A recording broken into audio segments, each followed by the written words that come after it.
Thank you all for being here. This is the third in a series of 3 events that we've planned to basically to delve into aspects of the life and work of Sir John A. Macdonald. Our first 2 events, we made it through without bloodshed, and with any luck, we'll be as lucky tonight. We have 3 speakers tonight, and I'll just start by Professor Christopher Dummitt, Professor David Wilson, and Mr. James Stewart, who each bring expertise on the subject that will be valuable as part of this evening's program and as part of the goals and purposes of our institute.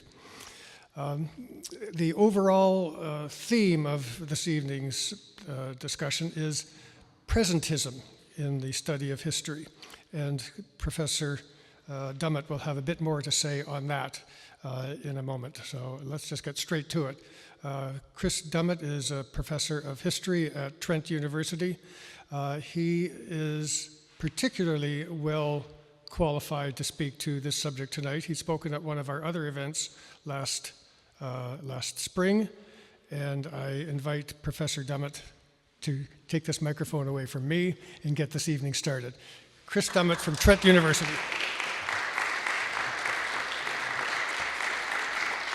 Hello, everyone. Hello, everyone here, and I guess online as well. I'm never sure who we're talking to, but it's great to be here back speaking in front of the Canadian Institute of Historical Education, an organization I am pleased exists. But I'm going to have a little bone to pick right now, because this is the title I wanted for the session, not presentism. So this is my subversive way of saying I think the session is the question, what do we owe the past? I hope to explain to you why I think this is a useful but maybe subversive question. I'm very conscious that there are a number of people in this room who might be older than me. I have reached the mid-century mark, and I say this because I decided to speak to you tonight not as an expert in John A. It's not that I don't know anything about John A. I've done a nice podcast where I think I've read a lot about John A. and written a lot about John A. But I decided instead to speak on the question of what do we owe the past, and on what I think I've learned over what's now more than 3 decades as in a life in history. In maybe I was going to say halfway, probably if probably more than halfway. Certainly through my professional career. I'm not going to teach for 30 more years, but I think you pick up certain things about the way we do things, the way historians approach the past, and I think that is what I want to speak to you about when I approach these issues about John A. That's where I'm coming from tonight. It's very important that I tell you this: we're not sociologists. What does Dummitt mean by that? What I mean is that we have methods, we have ways of doing things, but we don't like to advertise them very much. We don't, in the beginnings of our books and our articles, we don't have headings that say methods. We often don't say, we often don't give our statements about positionality. This is where I am as an academic approaching this topic, John A. or something else. We kind of joke with ourselves that telling the story is what matters, and that we'll show our methods by the way we approach our materials and the way we write a story. So we do have methods. We do have ways of doing things. I keep thinking of what's that movie where the guy says, "Well, I have ways of doing things," and anyway, I forget the name of the movie, but maybe you know that movie. I'm not saying we have ways of doing things in that kind of way that threatens violence. I'm saying we have ways of doing things in the way we approach a topic of the past.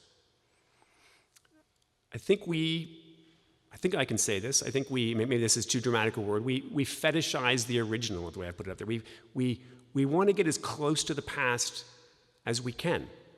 That's why we even insist that we use footnotes at the bottom of the page if the publishers will let us get away with it, so that when we're writing in our text, you can see exactly where this has come from. Hey, I'm not saying this. This is coming from this original material. And maybe there are a bunch of different accounts. We want to look at every single account. We want to be aware of how much further whatever account is from what actually happened, right? So we have a commitment in ways to the sources. And as part of that, maybe the line I've put up on the slide here is saying that we practice a kind of self-abnegation so that the past comes first. That might be a bit dramatic. Maybe that's a bit dramatic. But I think that we're conscious of the way in which an ideal approach to the past is about dampening down on what our own interests are, what our own questions are, what our own morals are, what our own political judgments are. Because what comes before that always is the original, is a full account of what happened and how other people have thought and how other people have done things in all their complexity. I think those are our methods. Now, before you get too upset, I know this is a facade. It's partly a facade. If anyone's ever had the great joy or not of sitting in an upper year history seminar and a graduate seminar about one of the few occasions where we do talk about our methods, you might have read this book here, E.H. Carr's What is History, often set against Elton, this classic, this debate about what is history. And Carr, by the way, took the point in this debate that said, of course historians make history, right? By which he means, of course, they don't just find things purely and reproduce them. Of course, the questions we ask, all these things shape what counts as history. There are certain stories that get told that become the stuff of history. The line that my students often focus on at the end of the seminar, where I teach this every year, what is history? The first part of Carr's answer is, it's a continuous process of interaction between the historian and his facts. Yes, this book was written in the 1960s. He would still say his in a kind of sexist way. Nonetheless, the point stands. Between the historian and his facts, an unending dialogue between the present and the past. So, of course, you're not purely getting the past. Well, I bore you with methodology. If I am by boring, that's a good question. I don't just bring this up to give a seminar in methodology. None of you want that, really, especially in the evening. The clocks have just gone back. We absolutely do not want a seminar in methods, for sure. So why do I say this? I say this because the spate of historical cancellations that we are currently living in the midst of, I'm hoping at the end of, but that probably is not the case. The spate of literally those who are toppling statues, those who are calling to rename schools, to de-honor, to dishonor figures from the past. As much as I think this is something which has always been done, this is nothing profoundly new in some ways about the basic process. I think my gut reaction to it, if I'm honest to you, that the reason I am so skeptical about it, the reason I'm cautious about it, the reason I have often kind of been critical of it, is because of the way in which I think it betrays some of the key methods we have of the past. So some of the things that I've learned through my own life and history about how I think we should embrace the past, how I think we should approach the past. So that's where I'm talking about methods here.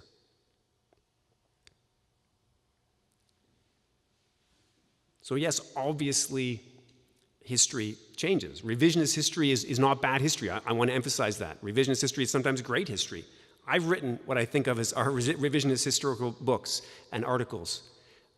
If you have new evidence, you want to incorporate that evidence. If you can offer a fresh perspective that someone hadn't thought about before, a question, a new kind of assessment, that's very useful.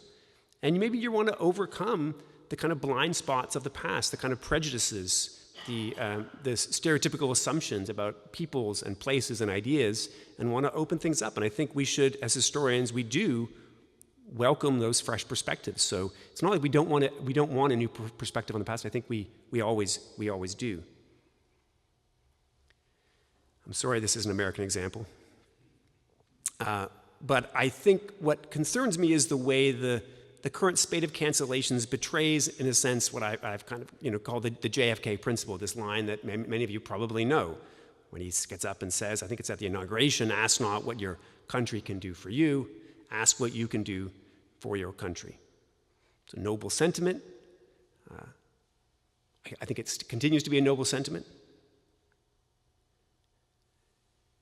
And if I could borrow that sentiment, I would say the historian's ethos, in a sense, thinking back to the first question I asked in the opening slide,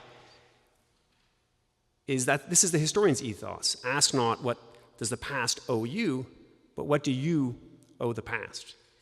It's a question I ask myself whenever I begin to go into a seminar, go into an archive, read a letter.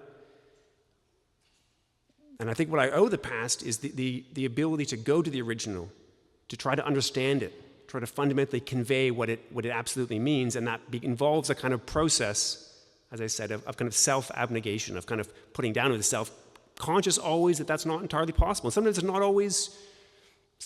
not always desirable to do it entirely, but I think that's the idealistic principle that we go to the past with. I'm also conscious, as I'm talking about this, I'm looking out at two great historians here, who I love very much, so I'm conscious that, gosh, I'm pontificating about life and history, about these guys who have taught me and inspired me. So I'm hoping I'm not coming across as too crazy here. Anyway, here we go. I'm going to go along and pretend that they'll nod along and that they can correct everything, all the mistakes I've made later. The kinds of things we see on Twitter, can we call it X now, the kinds of calls we see in front of crowds of people trying to tear down a statue, I think of that as the easy kind of history. It's denunciation. And I'm conscious when I go through it with a class, I give my class every year, a third-year class, I give them the first kind of consolidated criminal code. There's from 1892 in Canada, and I give them the morality and offenses against morality and religion section. It's about 6 or 7 pages. And I get them to read it. And the easy thing to do is just pick out the racism. It's there, just categorizing people differently. It's not there as much as you'd imagine, but it's very obviously there. And it's easy for the students to do that. And I know what they're going to say, and I say, okay. And I ask them to, okay, keep going. What else do you see? What kind of views do you see in this document? What are you surprised by? How else can you explain what you see there? Because the denunciation, the initial comment, it's lazy because it's like the American tourist in Italy asking why there's no ice for his soda, right? Like, we can all be that kind of tourist, but the more curious tourist is the one that sort of says, well, how would the locals drink? And what are they drinking with their lunch? And I think that the same goes for history. Curiosity is the skilled response. To take a moment when you're faced with something in the past where you think, that's weird, or that's wrong, or that's not how I would do it. If you step past the initial reaction to denunciation, to simplification, and you ask what I always tell my students is the most important question, what's this about? What's going on here? I think that's that basic reaction of curiosity is the most important historical question that you can ever ask. But it requires a little more time, a little more caution, a little more pause for reflection. Okay. Isn't it impossible to do that, though? Don't we always impose our present-day values on the past? Don't we? Can we never really basically escape ourselves? We're always going to impose what we see as our moral choices, our politics on things, and we can't really escape it. And I confess I think that's kind of partly true. I think it's a reasonable criticism. There are limits to how we individually can approach the past, the way we can individually escape from the obsessions of our own lives, our own eras. I'm more confident that collectively we can do it. Collectively in a diverse society, a diverse academy, there's a dream to keep living, keep having. But I think it's a reasonable question. But when I face this question, when I've come across colleagues who have said this to me in the past, and I'm thinking of a book I edited several years ago where I got faced this question all the time. The example I give, the response I have is kind of yes, but.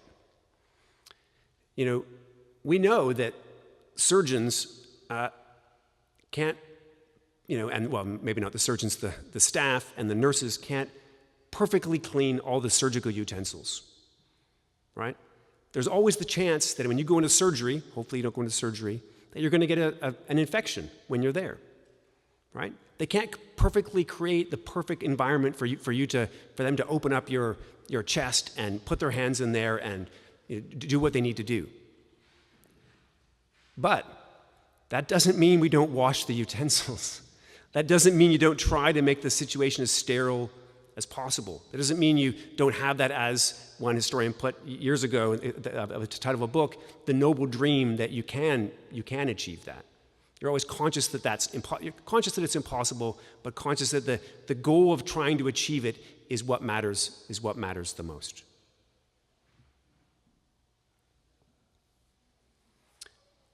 Of all the errors that you sometimes see when you hear people call to rename schools that are named after Johnny MacDonald, to rename law schools, to tear down statues, there are sometimes errors of fact, of kind of just getting the details wrong. Sometimes there are interpretations that you might think are a bit skewed. Sometimes not. I think mainly what concerns me is this failure to be curious. The kind of moral certainty that the particular approach we have in 2023, or the particular approach that a certain number of people have in 2023 is absolutely the correct one. And that from generations from now onwards that, yes, we should remove this because we're certain that our moral assessments, our historical assessments in 2023 are correct. I think it's that lack of curiosity about other versions which concerns me the most.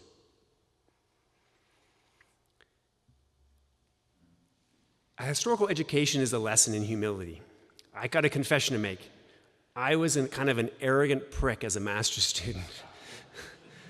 I went to Dalhousie. They stupidly put me in front of a classroom as a teaching assistant. I don't know what they thought I knew, not much.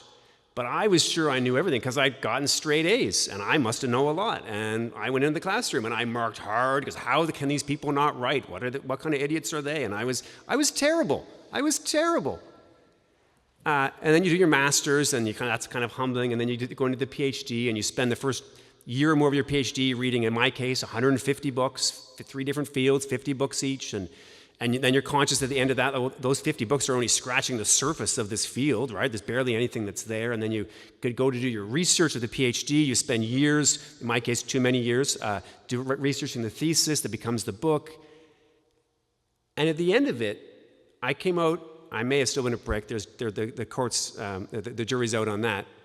But I was more humble. And I think the process even from that time to now, year and year after teaching, I'm conscious of the things I know, the stories I can tell. If you put up a slide that says the Quebec Act, 1774, I can go on for 20 minutes about the Quebec Act of 1774, and I've got my stuff. But I'm also conscious about how much I don't know. And that, I think, is the best historical education, is that lesson in utter humility, right? Utter humility.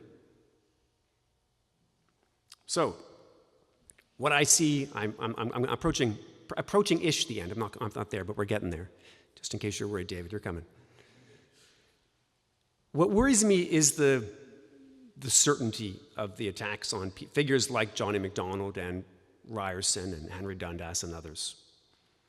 About facts that aren't facts, that you find in university magazines stories about Johnny MacDonald creating the Indian Act. Ludicrously untrue. It's not the most important error. It's not the most important error because you can easily fix it, but the lack of certainty, the lack of checking that you might be wrong about that is kind of astounding in a university publication. The certainty about singular interpretations, that this is the one interpretation we much used, right? The lack of the curiosity, the certainty that the particular ideas that we have, or certain people are using now about terms like violence, about terms like genocide, the certainty that these terms, are right now, and that are right now to apply to the past. The certainty that the name of a street or a building causes harm. It's a pretty fascinating, anthropologically speaking, a pretty fascinating idea. Really? How do we get to there? And I've done a lot of reading on this. I know there's a whole literature that talks about the idea of concept creep and how since the 1980s, our ideas of harm have been expanding. It's something that's particular about our contemporary late 20th, early 21st century self. Fascinating process. But we then take these ideas of harm that are very politicized and we expect everyone to agree to them and to poke them onto the past. Again, certainty is one thing. Curiosity could be another response. I see an insufficient curiosity about what you do to a country when you decide that all of its previously kind of honored figures should be removed. That's something to think about. What happens in that case? What does that do to a culture? Should we ask that question? Should we ponder that for a while before we do it? I don't have certain answers for here, but I'm curious about the answer to that. I'm curious about the lack of comparative analysis, the way in which the contemporary attacks on historical figures are parochial. There's a decidedly powerful unwillingness to look at another country and say, how is Canada similar or different from the United States? Jim Miller was here a couple weeks ago, great talk, talked about the really interesting ways in which, of course, the lack of warfare in the taking of the Canadian West. But you could take another case that doesn't seem so good, the choice of much larger reserves in the United States compared to the much tinier reserves in Canada. It's a complicated story, I'd say. It's got complicated lessons. We could be curious about that. And finally, this is the throw-in, but I think it's worth talking about in November of 2023, the way in which so many of our so-called progressives figures who are keen to see the tearing down of statues and others towards Canadian symbols are parroting comments that countries like China, that countries like Russia are making. Now, lots of people can borrow your words, that it doesn't mean you're linked to them, but I think we could be curious about that. I think we could ask those questions. But mostly I'm concerned about the lack of curiosity about the multiplicity, the diversity of perspectives then and now. Then and now. It's not just about saying we think this now and they thought that in the past. No, that homogenizes now. Do you think there's a simplistic, everyone agrees now? People can't agree on, chicken or beef or chicken or vegetarian menus on the flight. How are they going to agree on something complex like this? The great joy of writing history is to discover those multiplicity of perspectives. I finished a podcast series on kind of early political history in Canada, the 1830s, 1840s, and one of the great joys of writing that series was try to tell the story of the 1830s, the 1840s, 1850s, 1860s, and make sure that everyone felt that I sided with every single side. That I was definitely supportive of William Lyon Mackenzie and the rebels. No, I was definitely supportive of Allan MacNab and those who were putting down the rebellion. That I was supportive of this. I wanted someone to come away from that podcast thinking, I got each of the sides right. That they couldn't tell where I was coming from. They couldn't tell who I sympathized with. That was my goal. I don't know if I succeeded. Probably I didn't, but I think it was worth to try. And that curiosity about the multiplicity of perspectives is one of the joys of writing and reading and listening to history. So finally, I think you already know where the final slide is. I'm more of a dog person, but the cat fits. What do we owe the past? Well, my answer finally is we owe it our curiosity. Okay, thank you very much.